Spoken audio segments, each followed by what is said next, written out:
Hi, I'm Nan Simonsen. I'm going to tell you a little story. I was married in 1970. This is my late husband. I was married 40 years and he passed. But that's not the story. The story is I was married in 1970. Oh, 2 years later, we moved to the San Fernando Valley in California. And there was this very cool place. It was really like a lunch counter. Later on, 5, 6 years later, became this fabulous big restaurant, seating 50. It's called Follow Your Heart. And I've been fighting COVID. A week ago, I tested positive for COVID, but it was very mild. I think that's because I'm whole food plant-based and have been for nearly 4 years, and I'm pretty strong, even though I'm 71. Anyway, so I was going through some things. I'm restocking my freezer because every day we've been having soups, and that's the value of having a freezer full of meals, chilies and curries and soups and beans. And I pulled out this recipe book, the Follow Your Heart Vegetarian Soup Cookbook. There's such a difference between vegetarian and vegan, whole food plant-based, as opposed to just vegetarian because, for example, here's corn chowder. I remember their corn chowder. No wonder, although we were not vegetarian or vegan, but it's no wonder I adored this stuff. Sour cream, cream cheese, butter. That's not healthy. That's saturated fat. Anyway, so I pulled out a recipe that I'm going to be making for a miso soup. Today I decided I want soup for lunch, and then we'll have mushrooms and air fried potatoes and some broccoli for dinner. I've just heated this pan. I don't use oil as opposed to Follow Your Heart and quite frankly, a lot of even whole food plant-based chefs. I don't use oil. I don't want the extra calories. More importantly, I don't see the point because the processed oils, they are processed. Everything but olive oil is heavily processed. You have to get a first press for the olive oil, but you can't heat olive oil above 375 without degrading it. So I wouldn't use it for soup, sauteing anyway, and most recipes call for that. This one calls for several tablespoons of oil, not necessary. I have here sliced onion and celery, and I'm putting it in this very hot pan. So you start, if you're doing what is called a dry saute, you begin with a very hot pan. I love this stock pot. It's all clad. Almost all of my pans are all clad. And it's hot, it's dry. If this were probably ideally, I would have started with nothing but onion and then later put in the celery because the onion's more moist and it's a little bit more viscous. And so it's going to weep and create even more of a glaze on the bottom of the pan. So I'm watching for that glaze, and I'll stir when I start seeing a tiny bit of brown. I'll add a little bit, like a tablespoon or two of broth. It bubbles it up. I don't want to keep you too long. And a number of my videos, I've shown a dry saute. It starts to get a little bit light brown. It starts to, when I add some broth, bubble up and then become more brown. I let it go dry again. Add a little more sauce, stock or water. It bubbles up a little bit more. Ultimately, I end up with that beautifully caramelized result that some people think you have to use oil for. I don't want the oil. One of the reasons, and I should say this while I'm working on this, I should say that one of the other reasons I don't use processed oils is because they are very high omega-6s. All vegetable oils are primarily omega-6s. The monounsaturated, like olive oil, has a better balance of omega-3s and omega-6s. All of those are essential fatty acids, but they're supposed to be somewhat in balance in our bodies. And with the standard American diet, the amount of oil that is in everything you buy, you can't go to a restaurant can't get anything without oil being on the base of it. We're so heavily out of balance with our omega-6s.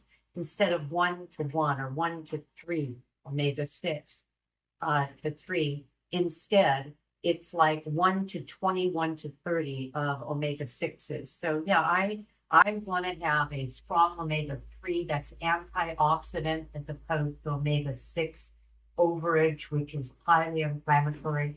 I want that in my body, and the easiest way to do it is that way. I'm getting a little browning here. I'm going to add a little bit of my homemade broth. It'll burn away pretty fast, but I'm getting a little bit of the browning that I wanted. And I'm going to do this a little bit more until, now the recipe calls for 10 minutes. I'm not going to give it 10 minutes. I don't think I'll have to, but I'm going to let this get a little bit golden. Then I'll bring you back. Actually, I won't bring you back then. I'll let this get a little golden. I'll add the carrots. This is supposed to be about 10 minutes. Add the carrots, another 10 minutes until they're lightly browned. And all of this would have been in a bunch of oil. Instead, it's going to be with just nothing but broth. So it's going to be a very clean Japanese miso vegetable soup.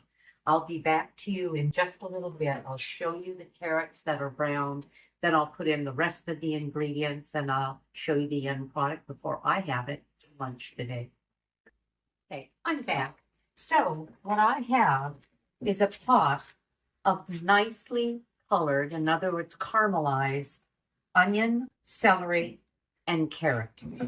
I'm now going to add the rest of the vegetables that's going to give me this just lovely soup. And they include Napa cabbage. This is about 3 cups of shredded Napa cabbage. When you buy Napa cabbage, it's a cabbage that it almost looks like I was going to say a lotus leaf. That's not true. That's wide open. It's like, I don't know, like a cone shape and very tight leaves and very crinkly. And it's a lovely cabbage. And then I'm going to add bok choy leaves. And then I learned something new. And bok choy is a Japanese cruciferous vegetable, a cabbage, in other words. And I'm going to add to this 8 cups of water. You know what? Yeah, I'm going to do that. Okay.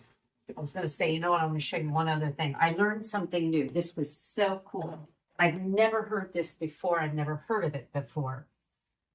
The recipe called for grating a teaspoon of ginger and then squeezing it in your hand and using the juice in the soup. Well, I've never heard of that. And I thought, nah, ginger it's a drier root and it's not juicy enough. But I went ahead and grated a piece, about like that, of fresh ginger. And you can buy ginger juice, but it's not the same. And you can buy ginger paste and it's not the same. So I buy my roots organic and keep them in the refrigerator. And we're going to get this nice and hot. And I'll tell you what else we're going to add to this. Okay. I'm going to get a cover. Get it boiling while we're talking. And so I grated ginger and I ended up with more than a teaspoon. It was probably about a tablespoon. And I gathered it all together. I used a very narrow, a very fine-toothed grater. And I picked it into my hand and I squeezed it into a spoon, and I'll be darned. Juice, lots of, well, I won't say lots of it. About a tablespoon gave me, can you see that? If I turn it too much, I'm going to pour it right out. That's ginger juice. Really interesting. I'm not going to put all this in here because the recipe said grate a teaspoon. I grated about a tablespoon. But I have this if I decide that I want it to be any stronger. And there's like a little residual at the bottom of what settled of its fibers. Do I smell it yet? Nope. Okay. Now, so far, as you can see, this is nothing but vegetables and water. This gets interesting when I Once the cabbage is tender, and this cabbage is going to be tender within minutes, probably 5-8 minutes, I'll look and then I'll have a better idea at the very end. This is called miso paste. It's about $5, maybe $4 for this container. You get it in the refrigerator section. It is a fermented soy, so it's a very healthy soy-based product. And soy, we've been advised to have, if not daily, on a regular basis. Dr. Christy Funk, who I speak of a lot, she's an oncologist.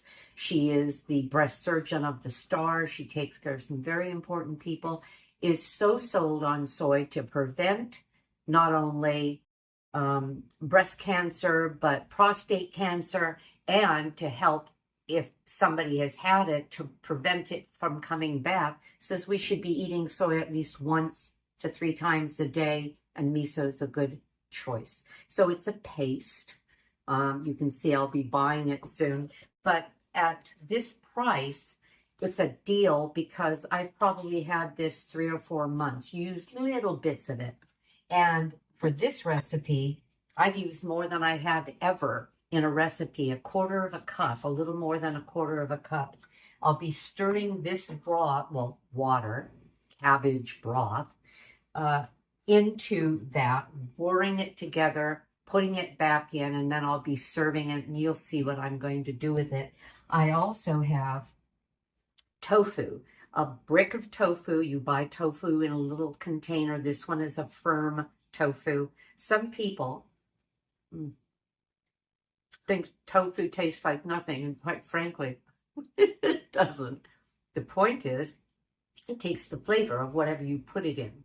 I'm going to use about 10 ounces of this. This is a 14-ounce brick, and I'll probably toast the rest of it in my air fryer, and I just love it because then I can put any kind of a marinade. I can put it in any kind of a spicy Asian kind of a dish. It adds a lot of protein. It's a complete protein, as well as fiber, as well as good nourishment. So I'll be adding these cubes. I simply took the brick out of its package. I have a tofu press. I pressed the extra water out of it. I could have just used one saucer on top of another and something heavy on top of that. I just use a water-filled tea kettle to push the water out. Now I have a press. And then I just cut it. If this were the tofu brick and it was as thick as tofu is, about 1 inch, I cut it this way and in the cubes, and that's how I got what you just saw.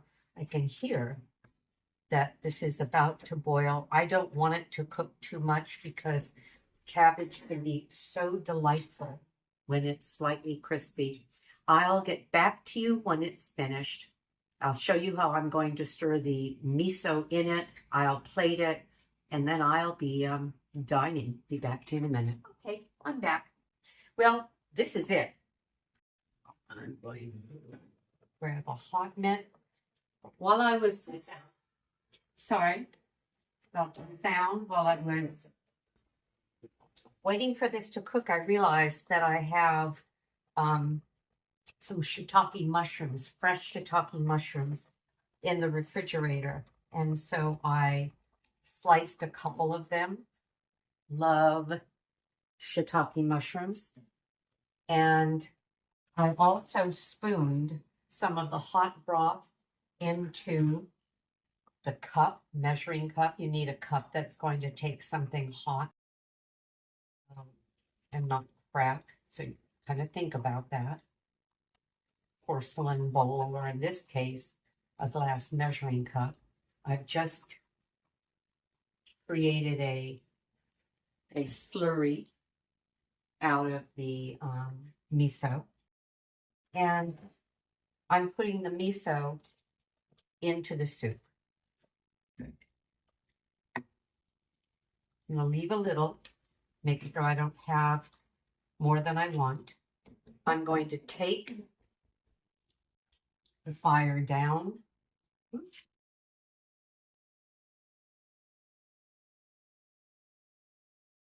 This is what I'm looking at. It's a cabbage soup. I'm going to bring this over. All right. And I'm going to add part of, and actually I'm going to do this with my hands because they don't necessarily separate that easily, and I want little cubes. I don't want big cubes. So they are absorbing that delicious miso flavor. Again, what is that? Fermented soy. And it has a salty, kind of a briny umami flavor. If you go to a Japanese restaurant, you'll almost always get miso soup. And Ken, would you do something for me? Yeah. On the cupboard at the very far right, against that right wall, I have those little packages of soy, what am I trying to think of? Seaweed. The little teeny packages all the way to the back. All the way to the back, Tim. The back of there, the little teeny packages.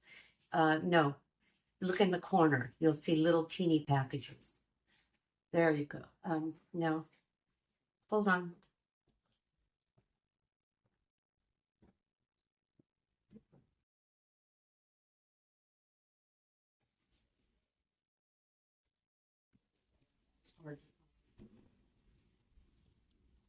I am so sorry, but I wanted you to see this because you can do this when you're doing a Japanese soup. This is simply seaweed. What he was confused about is I have some big sheets of seaweed as well.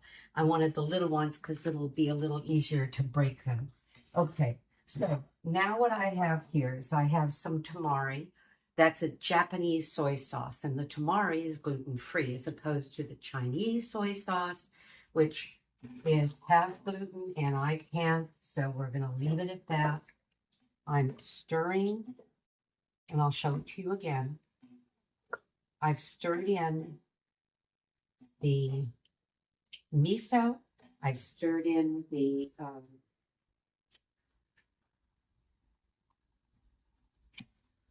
tofu. Let me show you what I have. Now I'm going to put this here. Look. This is a very light, cabbagey, marvelous, clean vegetable soup. I love a lot of broth in my soup. So I have the cabbage. I have mushroom.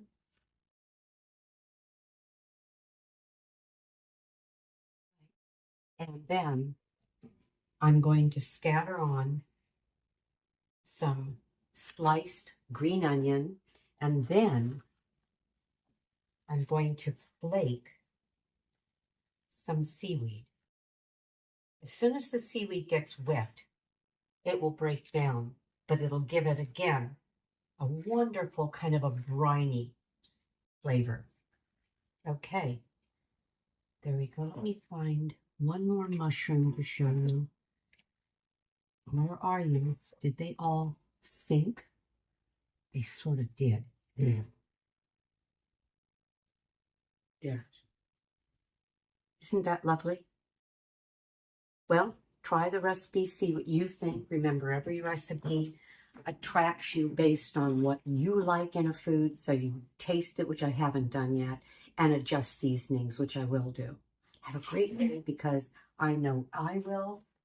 Again, my name is Nan Simonsen. I am whole food, plant-based, a health coach with a mission, and that mission is to help others age powerfully into, well, in my case, 70s, 80s, or 90s, and certainly into a life of very good health. That's the mission. Bye-bye.